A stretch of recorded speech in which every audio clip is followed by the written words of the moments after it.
Hello friends, my name is CA Yogesh Waheja and I welcome you all to our YouTube channel RJR Professional Bulletin। कैसे हैं आप सब लोग? Friends, last video में हमने discuss किया था कि बजट 2023 में इनकम टैक्स और जीएसटी से रिलेटेड कौन कौन सी अमेंडमेंट लाई गई हैं, प्रपोज की गई हैं। उस वीडियो में हमने ये डिस्कशन भी की थी कि हम चैरिटेबल और रिलीजियस ट्रस्ट से रिलेटेड जो अमेंडमेंट्स लाई गई हैं उसे हम एक अलग वीडियो बुलेटिन में डिस्कस करेंगे। अगर आपने अभी तक बजट 23 की हमारी वो वीडियो नहीं देखी है तो वीडियो का लिंक आपको इस वीडियो के डिस्क्रिप्शन में मिल जाएगा, आप उसे अभी देख सकते हैं। उसमें चैरिटेबल और रिलीजियस ट्रस्ट को छोड़ के बाकी सभी मेजर अमेंडमेंट्स को डिस्कस कर दिया गया था। सो आज के वीडियो में हम डिस्कस करेंगे कि बजट 23 के अंदर चैरिटेबल ट्रस्ट और रिलीजियस ट्रस्ट से रिलेटेड कौन कौन सी अमेंडमेंट्स प्रपोज की गई हैं बजट 23 में। लास्ट 3-4 साल से आप देखेंगे गवर्नमेंट अब जिन जिन एग्जेम्पशंस के अंदर गवर्नमेंट को लगता है कि डबल एग्जेम्पशंस दी जा रही थी या ज्यादा बेनिफिट ट्रस्ट को दिए जा रहे थे या ट्रस्ट को कुछ जगह पे रेगुलेशन से बाहर रखा गया था, लास्ट 2-3 ईयर से वो सब चीजों को गवर्नमेंट अब प्लग कर रही है और चैरिटेबल और रिलीजियस ट्रस्ट के लिए भी अब कंप्लायंस बर्डन को बढ़ा दिया गया है। ऐसे में आपको हर साल के बजट में यह देखना होता है कि जिस ट्रस्ट की भी आप ऑडिट कर रहे हैं या जिस ट्रस्ट के भी आप ऑपरेशंस मैनेज करते हैं उन ट्रस्ट से रिलेटेड कौन सी अमेंडमेंट्स बजट में प्रपोज की गई हैं। So let's start with our discussion on amendment proposed for charitable and religious trust in finance bill 2023। सबसे पहले हम देखेंगे जनरल पॉइंट्स फॉर अंडरस्टैंडिंग। देखिए, चैरिटेबल ट्रस्ट और रिलीजियस ट्रस्ट को इनकम टैक्स एक्ट में 2 रिजीम्स के अंदर एग्जेम्पशंस मिलती हैं। रिजीम 1 होता है 1023C रिजीम, जहां पे बोला गया है कोई भी ट्रस्ट जिसकी 5 करोड़ रुपए की रिसीट्स हैं, जैसे कि एजुकेशनल ट्रस्ट, मेडिकल ट्रस्ट, अगर उनकी 5 करोड़ रुपए की रिसीट्स हैं, 5 करोड़ तक की रिसीट्स हैं, तो वो 1023C के अंदर अपनी एग्जेम्पशंस ले सकती है। और सेकंड रिजीम होता है 1112 का, जिसमें बोला गया है कि जितनी भी चैरिटेबल ट्रस्ट हैं या रिलीजियस ट्रस्ट हैं वो चाहे तो सेक्शन 11 और 12 की कंडीशंस को फुलफिल करके इनकम टैक्स से 100% की छूट ले सकते हैं। इट मींस हमारे सामने ट्रस्ट से रिलेटेड 2 टाइप की एग्जेम्पशन रिजीम आते हैं, 1023C एंड सेक्शन 11 और 12। दोनों में प्रोविजन सब सिमिलर किए जा रहे हैं। मींस गवर्नमेंट अब 1023C को अलग से हटा नहीं रही है। 1023C की जितनी भी कंडीशंस हैं और 11-12 की जितनी भी कंडीशंस हैं, जहां जहां पे मैपिंग के अंदर दिक्कत है, गवर्नमेंट अब दोनों को पैरेलल प्लेस पे लेके आ रही है और वो सभी अमेंडमेंट्स दोनों सेक्शन में प्रपोज कर रही है, जिससे कि दोनों ही सेक्शंस के अंदर हमें सेम टाइप से एग्जेम्पशंस मिले। Normally, registered trusts are required to apply 85% of its income towards its objects within the year of income। आप देखेंगे तो कोई भी अगर ट्रस्ट को मान लीजिए 100 रुपीज की रिसीट्स आती हैं तो उस ट्रस्ट को इनकम टैक्स एक्ट में बोला गया है कि आपको एटलीस्ट 85% ऑफ दैट इनकम को अप्लाई करना पड़ेगा अपनी ट्रस्ट के ऑब्जेक्ट के लिए। 15% को डीम्ड अक्यूमुलेशन मान लिया जाएगा। इट मींस जब गवर्नमेंट आपके 100 रुपीज की रिसीट के अगेंस्ट में एप्लीकेशन चेक करेगी तो गवर्नमेंट ओनली आपसे 85 से रिलेटेड सब गाइडलाइंस पूछेगी। 15% को आपको डीम्ड अक्यूमुलेशन दे दिया जाएगा। मींस 15% के अगेंस्ट में अगर आप एप्लीकेशन नहीं भी करेंगे तो उसे डीम्ड एप्लीकेशन मान लिया जाएगा। इट मींस गवर्नमेंट को यह है कि कोई भी ट्रस्ट अगर 100 रुपीज की रिसीट करती है सो 85 रुपीज उसे चैरिटेबल और रिलीजियस पर्पस जिस ऑब्जेक्ट के लिए वो ट्रस्ट बनी है उसको उसके लिए अप्लाई करने पड़ेंगे।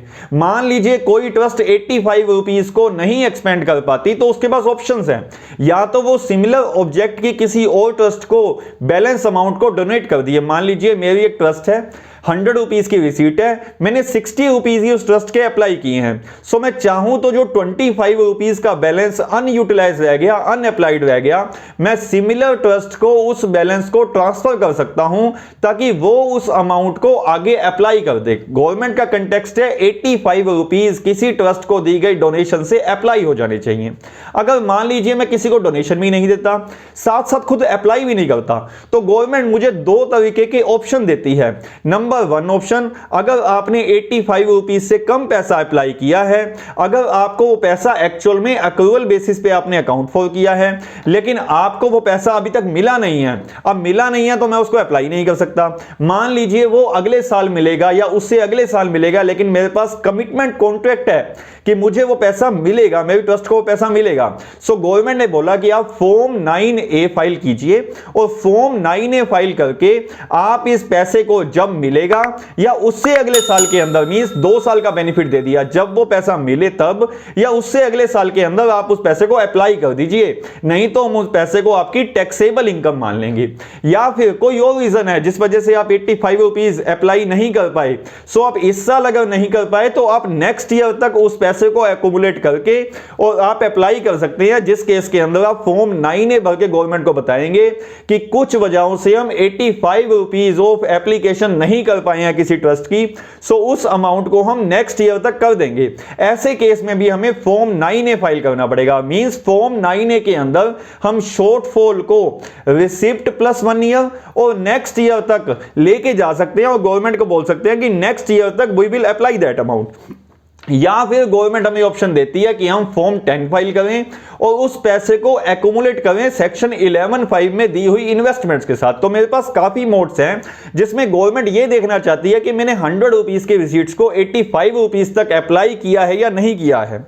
अगर हम बात करते हैं कॉर्पस डोनेशंस की, कॉर्पस डोनेशंस मींस जो ट्रस्ट की कैपिटल के अंदर दिया जाता है। आप कॉर्पस को एक ट्रस्ट का लोन मान सकते हैं या कैपिटल मान सकते हैं। कॉर्पस डोनेशन जब भी कोई डोनर अगर कोई कॉर्पस डोनेशन देता है ये बोल के कि ये डोनेशन कॉर्पस का कैपिटल का पार्ट बनेगी, तो ऐसे केस के अंदर गवर्नमेंट बोलती है कि आपको उसमें 85% की कंडीशन अप्लाई करने की जरूरत नहीं है। कॉर्पस डोनेशन को हम 100% एग्जेम्प्ट मानेंगे, बिकॉज वो आप उस ट्रस्ट की कैपिटल इनहेंसमेंट के लिए दे रहे हैं, तो कैपिटल इनहेंसमेंट वाले पॉइंट्स पे हम कोई भी टैक्स नहीं लगाएंगे। ये थे जनरल प्रोविजंस। मींस आपको इस बार की अमेंडमेंट्स को पढ़ने के लिए, समझने के लिए इन पॉइंट्स का पता होना बहुत जरूरी था। अब हम बात करते हैं क्या क्या अमेंडमेंट्स बजट 23 में प्रपोज की गई हैं ट्रस्ट से रिलेटेड। अमेंडमेंट नंबर 1, अगर आप हेडिंग देखेंगे तो हमने लिखा है direct final registration for trusts already having operations.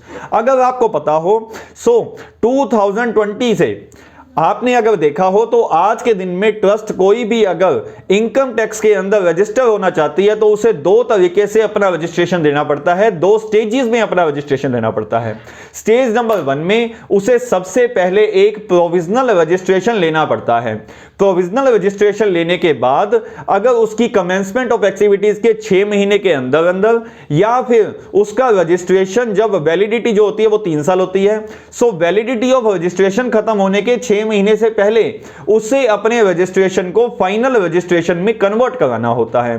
देखिए, जब हम ट्रस्ट का फाइनल रजिस्ट्रेशन कराते हैं तो उस टाइम पे हमारे को उन ट्रस्ट की एक्टिविटीज बतानी पड़ती हैं, उस ट्रस्ट की प्रोजेक्ट रिपोर्ट देनी पड़ती है। जब भी कोई नई ट्रस्ट बनती है तो ऐसे केस में उनके पास कोई प्रोजेक्ट रिपोर्ट नहीं है, कुछ एविडेंस नहीं है कि उन्होंने कहां पे अपना पैसा अप्लाई किया है। ऐसे में ट्रस्ट को पहले रजिस्ट्रेशन लेने में बहुत दिक्कत आती थी। तो गवर्नमेंट ने बोला कि आपको ट्रस्ट बनाने के बाद हम एक प्रोविजनल रजिस्ट्रेशन दे देंगे जो कि ऑटोमेटिक बेसिस पे होगा। उस प्रोविजनल रजिस्ट्रेशन को लेने के बाद जब भी आप अपनी कमेंसमेंट ऑफ एक्टिविटीज करेंगे, कमेंसमेंट ऑफ एक्टिविटीज के 6 मंथ के अंदर अंदर आपको अपना रजिस्ट्रेशन फाइनल रजिस्ट्रेशन में कन्वर्ट कराना होगा, ताकि आप जब ऑफिसर के पास अपनी फाइनल रजिस्ट्रेशन की एप्लीकेशन लगाएं तो लास्ट 6 मंथ की स्टेटस रिपोर्ट आप अपने असेसिंग ऑफिसर को दे सकते हैं। बोला गया कि प्रोविजनल रजिस्ट्रेशन 3 साल के लिए वैलिड होगा। इट मींस अगर आप कमेंसमेंट ऑफ एक्टिविटीज नहीं करते हैं तो 3 साल के बाद आपको फाइनल रजिस्ट्रेशन पक्का लेना पड़ेगा। और फाइनल रजिस्ट्रेशन लेने के लिए भी वैलिडिटी पीरियड क्योंकि 3 साल का है तो आपको 6 महीने पहले उससे अपनी एप्लीकेशन फाइनल रजिस्ट्रेशन की लगानी पड़ेगी। सो अगर हम समरी में बात करें तो सबसे पहले ट्रस्ट को प्रोविजनल रजिस्ट्रेशन लेना पड़ता था और प्रोविजनल रजिस्ट्रेशन लेने के बाद within 6 month from the commencement of activities और 2.5 years from the date of provisional application. Means 3 साल माइनस 6 महीने, 2.5 साल के अंदर उसे अपने रजिस्ट्रेशन को फाइनल रजिस्ट्रेशन में कन्वर्ट कराना पड़ता था। अब लोगों को बड़ी दिक्कत आ गई थी, जो ट्रस्ट पहले से ऑपरेटिव हैं उनको पहले प्रोविजनल रजिस्ट्रेशन लेना पड़ता था, फिर उन्हें फाइनल रजिस्ट्रेशन लेना पड़ता था, जबकि वो अपनी स्टेटस रिपोर्ट पहले ही दिखा सकती हैं। गवर्नमेंट ने बोला जो ट्रस्ट इन ऑपरेटिव है, मींस की नई ट्रस्ट बनी है और उन्होंने कुछ भी अभी तक ऑपरेशंस नहीं किए हैं, ऐसी ट्रस्ट को तो स्टेज 1 में प्रोविजनल रजिस्ट्रेशन और स्टेज 2 में फाइनल रजिस्ट्रेशन लेना पड़ेगा। लेकिन जिन ट्रस्ट ने अपना ऑपरेशन पहले से ही स्टार्ट कर रखा है, मींस इनकम टैक्स में रजिस्ट्रेशन लेने से पहले वो अच्छा खासा काम अपनी ट्रस्ट में कर चुके हैं, वो प्रोजेक्ट रिपोर्ट, स्टेटस रिपोर्ट दे सकते हैं, सो ऐसे केस के अंदर वो डायरेक्ट फाइनल रजिस्ट्रेशन की एप्लीकेशन लगा सकते हैं, उन्हें प्रोविजनल एप्लीकेशन लगाने की जरूरत नहीं है। प्रोविजनल रजिस्ट्रेशन 3 साल तक वैलिड होता है अगर हम कमेंसमेंट ऑफ एक्टिविटीज नहीं करते, और जो फाइनल रजिस्ट्रेशन होता है वो 5 साल तक वैलिड होता है। 5 साल के बाद, हर 5 साल के बाद हर ट्रस्ट को अपने रजिस्ट्रेशन को रिन्यू कराना होता है। सो अगर आपकी ट्रस्ट अभी तक ऑपरेशन स्टार्ट नहीं की है, उस केस के अंदर आप प्रोविजनल रजिस्ट्रेशन लेके और फाइनल रजिस्ट्रेशन बाद में ले सकते हैं। अगर आपकी ट्रस्ट ने पहले से ही रजिस्ट्रेशन नहीं लिया हुआ है लेकिन ऑपरेशंस पहले से किए हुए हैं, सो ऐसे केस के अंदर आप उसका डायरेक्ट फाइनल रजिस्ट्रेशन लगा सकते हैं। प्रोविजनल रजिस्ट्रेशन की एप्लीकेशन फॉर्म 10A में लगती है और फाइनल रजिस्ट्रेशन की एप्लीकेशन फॉर्म 10AB में लगती है। सो जितनी ट्रस्ट पहले से ऑपरेटिव हैं वो चाहे तो फॉर्म 10A को अप्लाई ना करें, डायरेक्ट अपनी एप्लीकेशन फॉर्म 10AB में लगा सकते हैं और उनका रजिस्ट्रेशन 5 साल तक वैलिड माना जाएगा। It means first amendment is, जो पहले से ऑपरेटिव हैं ट्रस्ट, वो चाहे तो डायरेक्टली फाइनल रजिस्ट्रेशन के लिए लगा सकते हैं, उन्हें प्रोविजनल रजिस्ट्रेशन लेने की जरूरत नहीं है। Second amendment, process of dealing with incomplete false information given in a registration application where registrations are approved through automatic route। जैसा कि हमने लास्ट अमेंडमेंट में बात की कि जो स्टेज 1 का रजिस्ट्रेशन है यानी कि प्रोविजनल रजिस्ट्रेशन, वो ऑटोमेटिक अप्रूव किया जाता है। इट मींस उसमें कोई भी कमिश्नर, कोई भी प्रिंसिपल कमिश्नर या ऑफिसर आपकी एप्लीकेशन को नहीं देखता है, उन रजिस्ट्रेशंस को ऑटोमेटिकली इनकम टैक्स के अंदर अप्रूव कर दिया जाता है। जैसे कि एमसीए में आपको पता है कि सभी फॉर्म्स स्टेट थ्रू प्रोसेस यानी कि एसटीपी मेथड से वेरियस फॉर्म्स अप्रूव होते हैं, वैसे ही इनकम टैक्स एक्ट में भी फॉर्म 10A को यानी कि जो प्रोविजनल रजिस्ट्रेशन का फॉर्म है उसे ऑटोमेटिक अप्रूव कर दिया जाता है। अब गवर्नमेंट को पता लगा कि क्योंकि इन फॉर्म्स का ऑटोमेटिक अप्रूवल किया जा रहा है, इसलिए कुछ ट्रस्ट ऐसी भी हैं जो provisional registration false document, incorrect document या फेक डॉक्यूमेंट्स के पेज पे ले गई हैं। अब कोई भी अगर फॉल्स डॉक्यूमेंट, मान लीजिए मुझे अपने ट्रस्ट की डीड देनी है लेकिन वो डीड में विटनेस के साइन नहीं है या वो डीड में एडिक्वेट ड्यूटी पे नहीं की गई है, सो ऐसी डीड पे भी सभी ट्रस्ट अपना प्रोविजनल रजिस्ट्रेशन ले जाती थी, बिकॉज प्रोविजनल रजिस्ट्रेशन ऑटोमेटिक होता था। सो गवर्नमेंट ने बोला कि अब इनकरेक्ट इंफॉर्मेशन अगर हमें प्रोविजनल रजिस्ट्रेशन के अंदर मिलेगी, इसे एक वायलेशन माना जाएगा सेक्शन 12AB की। सेक्शन 12AB की वायलेशन अब तक माना जाता था, कुछ केसेस उसके अंदर बताए गए थे, जैसे कि आपने ट्रस्ट के पैसों को किसी और ऑब्जेक्ट के लिए यूज किया है, जैसे कि आपने ट्रस्ट के पैसों को ऐसे बिजनेस के लिए यूज किया है जो आपके ट्रस्ट की एक्टिविटीज का इंसिडेंटल बिजनेस नहीं है। सो ऐसे केसेस के अंदर पहले वायलेशन मान के आपके रजिस्ट्रेशन को कमिश्नर या प्रिंसिपल कमिश्नर कैंसिल कर सकता था। सो गवर्नमेंट ने बोला कि अब अगर आप अपना प्रोविजनल रजिस्ट्रेशन लेंगे false information, incorrect information, incomplete information के बेस पे, सो आपका रजिस्ट्रेशन प्रिंसिपल कमिश्नर या कमिश्नर कैंसिल कर सकता है, ये बताते हुए कि आपने जो इंफॉर्मेशन दी थी वो इनकम्प्लीट इंफॉर्मेशन थी। आपको याद होगा सेक्शन 15TD यानी कि जो सेक्शन एग्जिट टैक्स के लिए लाया गया है, मींस कि जिन ट्रस्ट का रजिस्ट्रेशन कैंसिल कर दिया गया है सेक्शन 11 और 12 का, जिन ट्रस्ट ने अपने ऑब्जेक्ट से रिलेटेड काम नहीं किया है या वो किसी ऐसी ट्रस्ट के साथ मर्ज हो गई हैं जो ट्रस्ट उनके ऑब्जेक्ट वाला काम नहीं करती हैं, तो ऐसे केस के अंदर उनकी एक्विटेड इनकम पे सेक्शन 115TD में मैक्सिमम मार्जिनल रेट यानी कि more than 30% plus surcharge plus cess, maximum marginal rate पे उन पे टैक्स लगा दिया जाता था। सो सेक्शन 115TD जो एग्जिट टैक्स का है, जब भी कमिश्नर या प्रिंसिपल कमिश्नर आपका रजिस्ट्रेशन कैंसिल करता है तो सेक्शन 115TD आपकी एक्रेडिटेड इनकम पे लगता है। वही सेम सेक्शन यहां भी अप्लाई होगा। मींस अगर आपने प्रोविजनल रजिस्ट्रेशन लिया और बाद में ये पता लगा कि आपके जो डॉक्यूमेंट्स हैं वो इनकम्प्लीट डॉक्यूमेंट्स हैं, इनएक्यूरेट डॉक्यूमेंट्स हैं, फॉल्स डॉक्यूमेंट्स हैं, सो ऐसे केस में कमिश्नर या प्रिंसिपल कमिश्नर आपके रजिस्ट्रेशन को कैंसिल कर देगा और उस केस में जो आपको टैक्स देना पड़ेगा वो मैक्सिमम मार्जिनल रेट पे देना पड़ेगा सेक्शन 115 टीडी में। ये अमेंडमेंट 1 अप्रैल 2023 से एप्लीकेबल होगी, यानी कि 1 अप्रैल 2023 के बाद गवर्नमेंट ये चेक करना स्टार्ट करेगी कि जो जो एप्लीकेशंस 1 अप्रैल 2023 के बाद उनको इनकम्प्लीट एप्लीकेशंस मिलेंगी, ऐसी सब एप्लीकेशंस पे सेक्शन 115 टीडी भी लगाया जाएगा और ऑफिसर उन रजिस्ट्रेशन को कैंसिल भी कर देगा। Amendment number 3, trust not filing the application in certain cases. हमें पता है कि जितनी ट्रस्ट 31 मार्च 2021 से पहले रजिस्टर्ड थी, गवर्नमेंट ने उन्हें बोला था कि आपको अपने रजिस्ट्रेशन को रिफ्रेश करना पड़ेगा न्यू मोड के अंदर। आपको याद होगा 2020 के अंदर न्यू मोड ऑफ रजिस्ट्रेशन जिसकी हमने बात की stage 1 and stage 2। So provisional registration और फाइनल रजिस्ट्रेशन तो न्यू ट्रस्ट के लिए लाए गए थे। जो ट्रस्ट पहले से रजिस्टर्ड है इनकम टैक्स एक्ट में, उन्हें भी अपने रजिस्ट्रेशन को रिफ्रेश करना था न्यू लॉ के अंदर और अपनी फाइनल रजिस्ट्रेशन की एप्लीकेशन दोबारा से लगानी थी। ऐसे में गवर्नमेंट ने बोला था कि 31 मार्च 2021 से पहले जितने भी ट्रस्ट रजिस्टर्ड हैं उन्हें 25 नवंबर 2022 तक अपने रजिस्ट्रेशन को रिफ्रेश कराना पड़ेगा। साथ ही साथ प्रोविजनल रजिस्टर्ड टैक्स पेयर्स जो हैं उन्हें within 6 months from the date of commencement of activities और 2.5 years from the date of provisional registration whichever is earlier अपने प्रोविजनल रजिस्ट्रेशन को फाइनल रजिस्ट्रेशन में कन्वर्ट कराना था। मान लीजिए पुराने वाली ट्रस्ट न्यू लॉ के अंदर मींस की 2020 के बाद जो नया स्टेज वाइज रजिस्ट्रेशन लाया गया उसके अंदर अपने रजिस्ट्रेशन को री रजिस्टर नहीं कर पाई, या फिर प्रोविजनल रजिस्ट्रेशन एप्लीकेशन जिन लोगों ने फाइल की थी वो फाइनल रजिस्ट्रेशन के लिए अपनी एप्लीकेशन नहीं लगा पाए, या फिर जिन ट्रस्ट का फाइनल रजिस्ट्रेशन न्यू लॉ के अंदर किया गया है उसके 5 इयर्स की वैलिडिटी के बाद उन्होंने अपना रजिस्ट्रेशन री अप्रूव नहीं कराया, री रजिस्टर नहीं कराया। सो ऐसे सभी केसेस के अंदर अभी तक कोई लॉ नहीं था कि उन पे टैक्स की लायबिलिटी कैसे आएगी। मींस की जोन सी ट्रस्ट अपना फाइनल रजिस्ट्रेशन लेने के लिए या फिर रजिस्ट्रेशन खत्म होने के बाद उसकी रिन्यूअल के लिए अप्लाई नहीं कर पाई, उन पे टैक्स की लायबिलिटी कैसे आएगी। सो लास्ट अमेंडमेंट में जो हमने कैंसलेशन ऑफ रजिस्ट्रेशन से रिलेटेड सेक्शन 115 टीडी की बात की थी वही सेक्शन यहां पे लगेगा। सेक्शन 115 टीडी में ऐसी सभी ट्रस्ट जो अपने रजिस्ट्रेशन को रिन्यू नहीं कर पाई या फिर जो प्रोविजनल रजिस्ट्रेशन को फाइनल रजिस्ट्रेशन में कन्वर्ट नहीं करा पाई, ऐसी सभी ट्रस्ट को मैक्सिमम मार्जिनल रेट पे अपनी इनकम पे टैक्स देना पड़ेगा।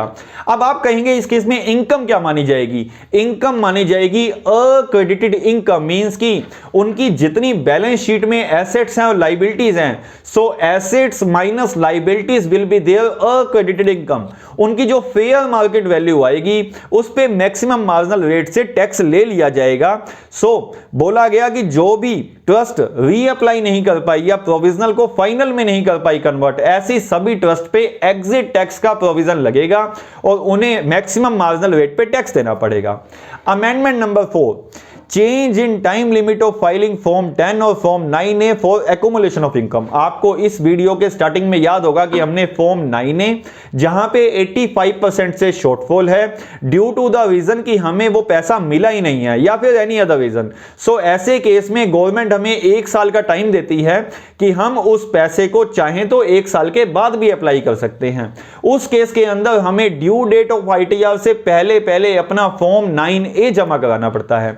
या फिर अगर कोई पैसा मैंने किसी काम के लिए एक्यूमुलेट किया है, मान लीजिए कोई बिल्डिंग फंड में पैसा मैं एक्यूमुलेट कर रहा हूं और उस एक्यूमुलेशन को मैंने किया है, सो गवर्नमेंट बोलती है आपको उस एक्यूमुलेशन को सेक्शन 11(5) की मोड्स ऑफ इन्वेस्टमेंट के अंदर एक्यूमुलेट करना पड़ेगा और फॉर्म 10 फाइल करके हमें यह बताना पड़ेगा कि आपने कौन सा पैसा और कितना पैसा इन्वेस्टमेंट मोड के अंदर आपने एक्यूमुलेट किया है। सो फॉर्म 9A और फॉर्म 10 अभी तक ITR की ड्यू डेट तक फाइल करना पड़ता था। आपको याद होगा कि चाहे वो बिजनेस की टैक्स ऑडिट हो या ट्रस्ट के टैक्स ऑडिट हो, सभी टैक्स ऑडिट्स का time limit income tax return से 1 महीना पहले कर दिया गया है। क्यों किया गया है?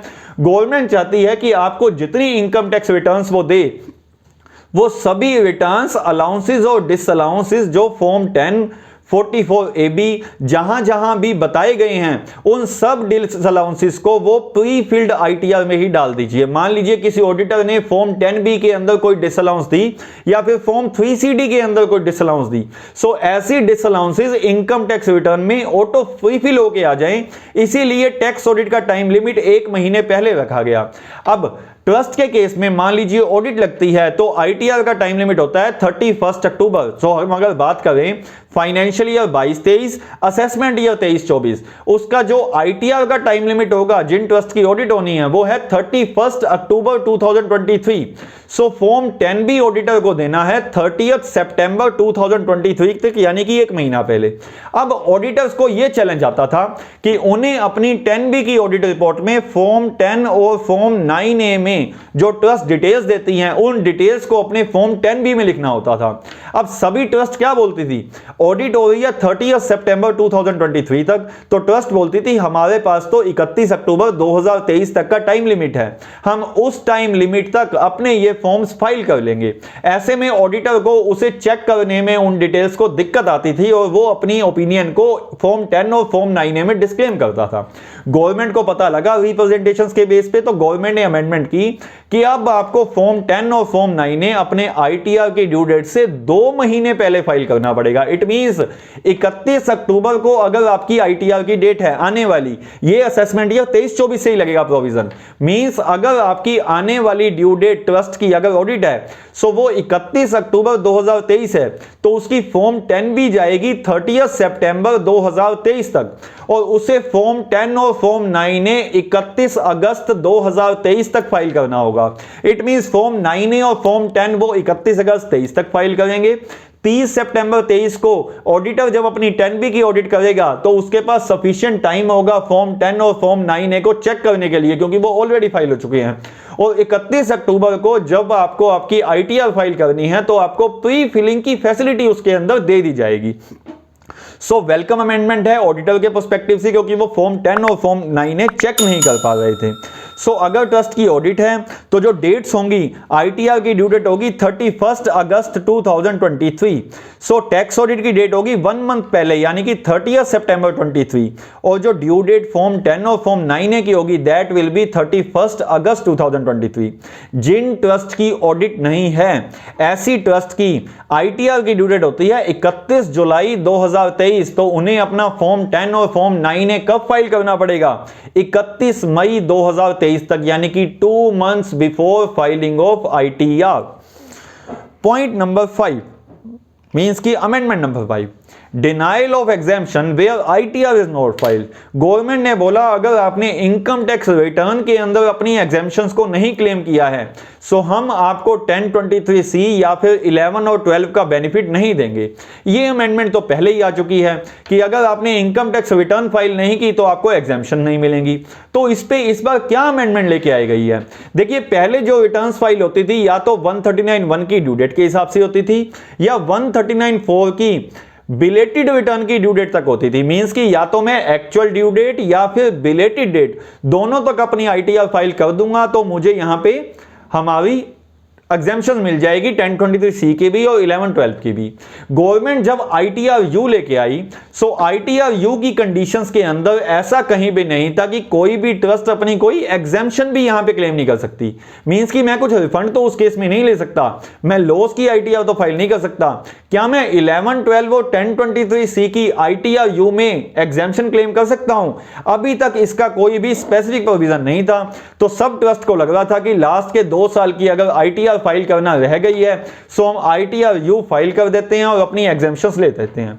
सो गवर्नमेंट ने इस पॉइंट को अमेंड किया, असेसमेंट ईयर 23-24 से ही अमेंड किया। गवर्नमेंट ने बोला कि आप ओनली एंड ओनली 139(1) की ड्यू डेट या 139(4) की ड्यू डेट यानी कि 31 अक्टूबर 2023 तक या फिर 31 दिसंबर 2023 तक अगर आप अपनी रिटर्न फाइल करेंगे फाइनेंशियल ईयर 22-23 की, आपको 11-12 और 1023 2023C की एग्जामिशन तभी मिलेगी। ITR U के अंदर आप ये एग्जामिशन नहीं ले सकते। इट मींस अगर आपको ट्रस्ट की एग्जामिशन लेनी है तो जो ITR की बात की गई है कि आपको पहले फाइल करनी पड़ेगी, वो ITR या तो 139(1) की ड्यू डेट या 139(4) की बिलेटेड रिटर्न की ड्यू डेट तब तक आपको फाइल करनी है। मींस ITR U में आप कोई भी एग्जामिशन ट्रस्ट से रिलेटेड नहीं ले पाएंगे। Removal of name based funds from section 80G deductions. Section 80G में कुछ डिडक्शंस हैं जिसमें कि 100%, 50% विदाउट क्वालिफाइंग लिमिट और 100%, 50% विद क्वालिफाइंग लिमिट की कुछ लिस्ट दी हुई है हमें ट्रस्ट की, जहां पे हम उस पैसे को दे सकते हैं और 80G के अंदर अपनी डिडक्शंस को क्लेम कर सकते हैं। अब गवर्नमेंट ने देखा कि सेक्शन 80G में 3 ऐसी डिडक्शंस हैं जो स्पेसिफिक किसी पर्सन के नाम से हैं। मींस कि कुछ ऐसे फंड्स हैं जो स्पेसिफिक किसी पर्सन के नाम से हैं, जैसे कि Jawaharlal Nehru memorial fund, Indira Gandhi memorial trust, Rajiv Gandhi foundation. आप तीनों की बात ही करेंगे कि ये तो ओल्ड पॉलिटिकल पार्टी से कनेक्टेड है, ऐसा ही चलता है पॉलिटिक्स में। आज के दिन में अटल पेंशन योजना भी है जिसे कि इनकम टैक्स के अंदर और पेंशन फंड के अंदर मान्यता प्राप्त है। हो सकता है आने वाले टाइम में जब कोई और पॉलिटिकल पार्टी आए तो उसे भी वहां से हटा दे। सो कोई भी डिडक्शन अगर Jawaharlal Nehru memorial fund, Indira Gandhi memorial trust और राजीव गांधी फाउंडेशन से रिलेटेड क्लेम करनी थी, सो उसे आप असेसमेंट ईयर 23-24 तक क्लेम कर सकते हैं। मींस अगर आप 22-23 के अंदर इन ट्रस्ट को कुछ पैसा डोनेट कर चुके हैं, सो आपको बेनिफिट दे दिया जाएगा डिडक्शंस का। लेकिन इन 3 नेम बेस्ड डिडक्शंस का फाइनेंशियल ईयर 23-24 में दी गई डोनेशन का कोई बेनिफिट आपको नहीं मिलेगा। सो 3 स्पेसिफिक मेमोरेंडम में भी यही लिखा गया कि हम नेम बेस्ड डिडक्शंस हैं 3 सेक्शन 80G में, उसको हम ओमिट कर रहे हैं, उसकी डिडक्शन असेसमेंट ईयर 24-25 से आपको नहीं देंगे। इट मींस अपकमिंग ITR में आप चाहें तो ये डिडक्शंस को क्लेम कर सकते हैं। Amendment number 7, change in the treatment of donation to other trust. जैसा कि हमने वीडियो के स्टार्टिंग में बात की थी कि अगर हम कोई भी डोनेशन हमें मिलती है सो हमें 100 में से 85 रुपीज को अप्लाई करना पड़ता है। या तो हम खुद अप्लाई कर दें या कुछ अमाउंट अगर हमारे से अप्लाई करने से रह जाए तो हमारे पास 2 ऑप्शन है, या तो हम उसको एक्युमुलेट कर लें और आने वाले साल में लगा लें, या फिर हम किसी अदर ट्रस्ट को जो सिमिलर ऑब्जेक्ट्स के अंदर लगी हुई है उसे हम इस पैसे को डोनेट कर दें। अब गवर्नमेंट ने देखा कुछ ट्रस्ट इसके अंदर प्ले कर रही थी। कैसे? मान लीजिए ट्रस्ट ए के पास 100 रुपीज की डोनेशन आई तो उसने 85 रुपीज को एक्सपेंस ऑफ करना है, उसने एक्सपेंस ऑफ नहीं किया। ट्रस्ट बी जो उसके रिलेटेड ट्रस्ट है, मींस की कनेक्टेड ट्रस्ट है, सिमिलर ऑब्जेक्ट्स वाली ट्रस्ट है, उसने 85 रुपीज की डोनेशन ट्रस्ट बी को दे दी और ट्रस्ट बी को बोला मुझसे तो अप्लाई नहीं हुए, अब तू अप्लाई कर। ट्रस्ट बी के पास अब 85 रुपीज की रिसीट है। अब ट्रस्ट बी चाहे तो 85 रुपीज को अपने पास एक्सपेंस ऑफ कर दे या फिर वो अदर किसी ट्रस्ट को डोनेट कर दे। सो ट्रस्ट बी ने भी यही किया, 85 रुपीज में से 15% यानी कि 72.25 रुपीज की तो उसने डिडक्शन ले ली 85% की और उसने उस अमाउंट को उठा के अदर ट्रस्ट को दे दिया। आप देख रहे हैं multiple layer trust her layer पे सेम अमाउंट का 15% का बेनिफिट ले रहे हैं। स्ट्रेंज बात यह इतने सालों से ये प्रोविजन चल रहा है लेकिन गवर्नमेंट को फाइनेंस बिल 23 में आके याद आया। इट मींस गवर्नमेंट ने अब ध्यान देना स्टार्ट कर दिया है कि 11, 12 और 1023C में कौन कौन से ऐसे प्रोविजंस हैं जहां जहां पे भी टैक्स इवेजन हो सकता है। ऐसे सब केसेस को गवर्नमेंट अब प्लग करने के अंदर जुटी है। सो जब भी मल्टीपल लेयर्स के अंदर डोनेशन मूव होती है एक ट्रस्ट से दूसरे ट्रस्ट पे, हर ट्रस्ट 15% का बेनिफिट लेके अगर आगे उस डोनेशन को देती जाती है तो उस केस में उसे हर एंगल पे, हर स्टेज पे 15% का डीम्ड अकोमुलेशन मिल जाता है विदाउट अप्लाइंग। सो ऐसे केस के अंदर ट्रस्ट अप्लाई करना छोड़ देंगी। तो गवर्नमेंट ने बोला कोई भी ट्रस्ट अगर किसी दूसरे ट्रस्ट को अपना कंट्रीब्यूशन पास ऑन करती है सो उसे उस अमाउंट का 85% ही मिलेगा जिसे हम मानेंगे अकोमुलेशन, जिसे हम मानेंगे एप्लीकेशन। सपोज कीजिए ट्रस्ट ए को अब 100 रुपीज मिले हैं, उससे कुछ भी अप्लाई नहीं हो पाया, 15% का वो डीमड एकुमुलेशन ले लेगी। अगर वो 85 रुपीज आगे पास ऑन करती है ट्रस्ट बी को सो उसे 85% ऑफ 85 रुपीज यानी कि 72 रुपीज 25 पैसा ही एप्लीकेशन माना जाएगा, बाकी अमाउंट उसकी इनकम मान ली जाएगी। इट मींस फर्स्ट स्टेज पे ही 15% के बेनिफिट पे रोक लगा दी गई। सेकंड स्टेज पे दोबारा वो डोनेशन देगी तो उसे 85% नहीं मिलेगा। मींस अगला वाला अगर 85% का उस अमाउंट पे बेनिफिट लेना चाहता है तो उस 15% का डिसअलाउंस यहीं पे ही दे दिया। मींस आप अगर किसी को 1 रुपया किसी ट्रस्ट को डोनेट करोगे, एक ट्रस्ट अगर दूसरी ट्रस्ट को 1 रुपया पास ऑन करती है तो उसे ओनली 85 पैसे की रिलीफ मिलेगी, 15 पैसे उसे कहीं और लगाने पड़ेंगे। सो currently a trust need to apply at least 85% of its income towards the objective of trust. Alternatively, in case of no application or short application, the trust can also donate the balance to other trust with similar objectives. So the donor trust will be eligible to claim 85% as income, and the donee trust can either apply or donate to other trust to comply the conditions of application. So amendments have been proposed in both the regimes to provide that only 85% of the amount of donation made to other trust will be deemed as application. It means that suppose a trust is having income of ₹100, then it needs to apply 85 towards objective during the year. In case it is failed to apply any of the amount, it can donate such ₹85 to another trust, but only 72.25 rupees will be deemed as application, और बाकी amount को application नहीं माना जाएगा, उसे mandatory basis पे apply करने पड़ेंगे। Amendment number 8, treatment of repayment of loans और deposit back of corpus fund cases prior to 1 April 2021। Finance act 2021 से पहले बोला गया था कि अगर मान लीजिए किसी ट्रस्ट ने कोई कॉर्पस के पैसे को अपनी एप्लीकेशन के लिए यूज कर लिया, उन केसेस को ट्रस्ट एप्लीकेशन मान लेती थी। फिर जब कॉर्पस में वही पैसा वो वापसी डालती थी, उसे दोबारा से एप्लीकेशन मान लेती थी। ऐसे ही किसी ट्रस्ट ने अगर किसी बैंक से लोन लिया, सो जब उस लोन से एक्सपेंडिचर किया जाता था उसे भी एप्लीकेशन मान लिया जाता था, और जब उस लोन की रीपेमेंट की जाती थी उसे भी एप्लीकेशन मान लिया जाता था। इट मींस फाइनेंस एक्ट 21 से पहले अगर हम कॉर्पस का पैसा यूज करते थे या लोन का पैसा यूज करते थे तो यूज को तो हम एप्लीकेशन मान ही लेते थे, लेकिन जब हम कॉर्पस में पैसा वापसी डालते थे या लोन का पैसा वापसी देते थे, उन दोनों केसेस के अंदर भी एप्लीकेशन ले लेते। इट मींस हम डबल डिडक्शन क्लेम करते थे, रीपेमेंट ऑफ लोन पे भी और एक्सपेंडिचर फ्रॉम लोन पे भी, हालांकि पैसा हमने एक ही बार यूज किया था। फाइनेंस एक्ट 21 में बोल दिया गया था कि आप जब भी लोन से कुछ एक्सपेंडिचर करेंगे या कॉर्पस से कुछ एक्सपेंडिचर करेंगे, उस एक्सपेंडिचर की हम आपको कुछ भी रिलैक्सेशन, कुछ भी एप्लीकेशन नहीं देंगे। हम only and only repayment of loan या फिर डिपॉजिट बैक इनटू कॉर्पस, इन दोनों चीजों का ही आपको बेनिफिट देंगे एप्लीकेशन मानने के लिए। मींस कि जब हम लोन की रीपेमेंट करेंगे उस एक्सपेंडिचर की एप्लीकेशन तभी मानी जाएगी, ना कि लोन के पैसे को लगाए हुए को हम एप्लीकेशन मान लेंगे।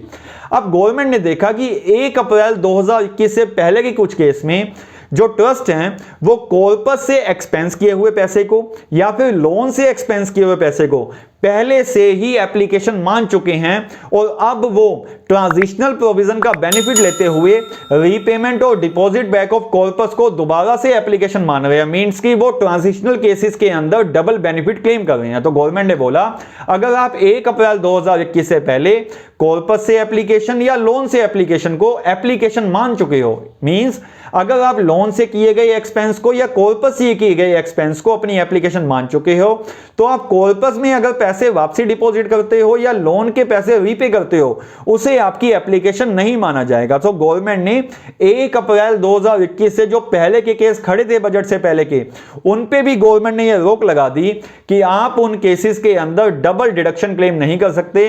अगर आप एक्सपेंडिचर फ्रॉम कॉर्पस और लोन को पहले से एप्लीकेशन मान चुके हो तो आप रीपेमेंट ऑफ लोन और डिपॉजिट बैक ऑफ कॉर्पस को एप्लीकेशन नहीं मानोगे।